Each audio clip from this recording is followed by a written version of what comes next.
Emanuel Shahaf, hello to you. Hello. Identity, the quest for Israel's better future.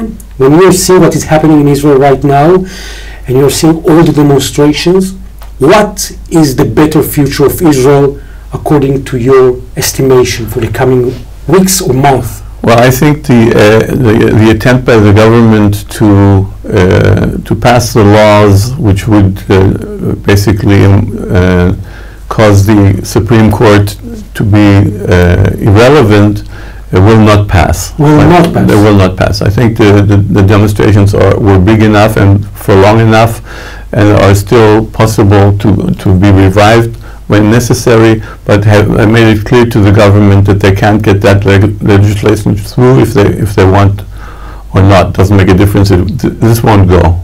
Yet they're continuing to have these conversations under the Israeli President's house. Do you think it has any chance to create something sustainable? I think they're looking for ways to implement legislation which is really needed, because the legal system needs change and needs improvement, and there are quite a lot of things which can be done, and I think that in the end they will focus on these things which can be and must be done and are agreeable to both sides, but they will not include the cancellation of the powers of the Supreme Court.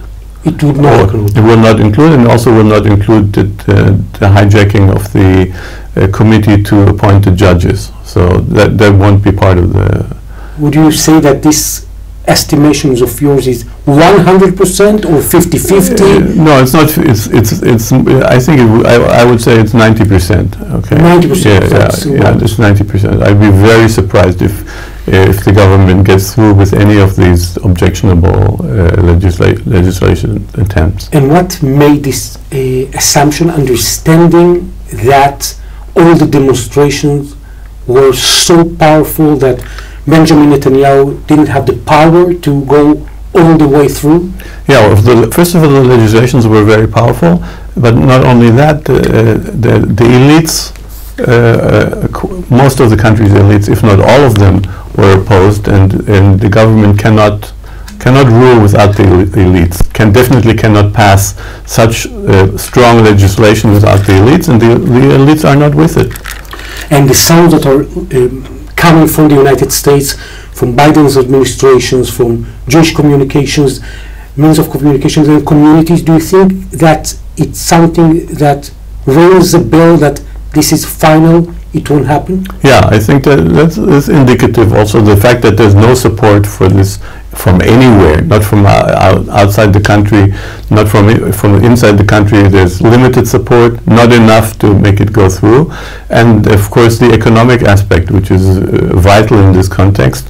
I think it has become clear to the government that if it continues on this path, it will ruin Israel's economy.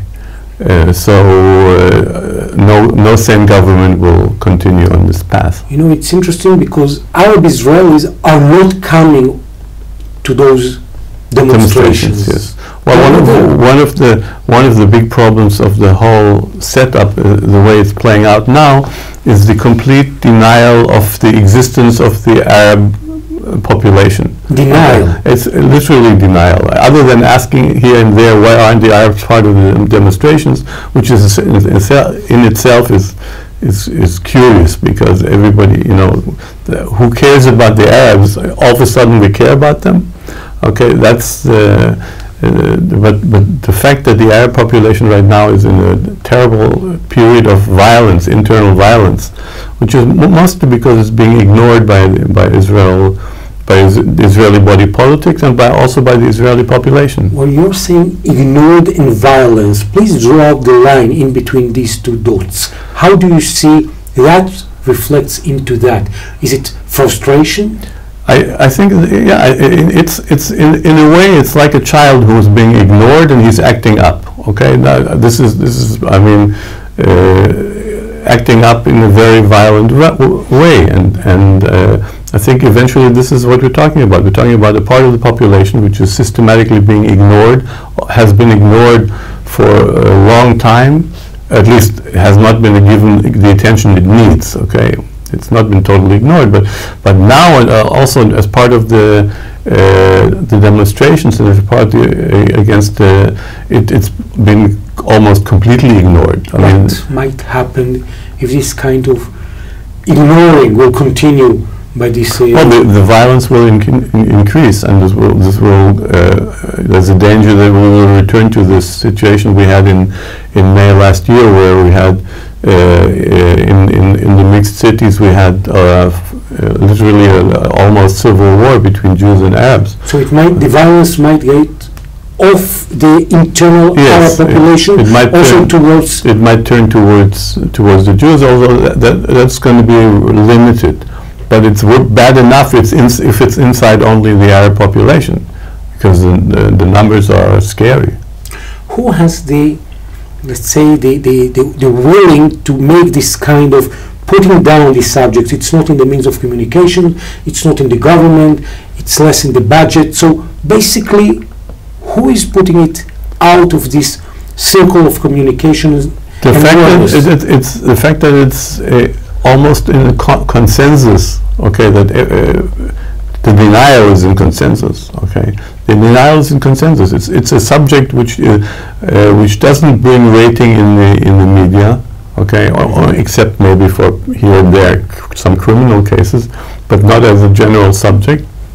The fact that politically it's objectionable to the present government, which really doesn't care about the Arab population, and definitely not in context of the peace process with Palestinians.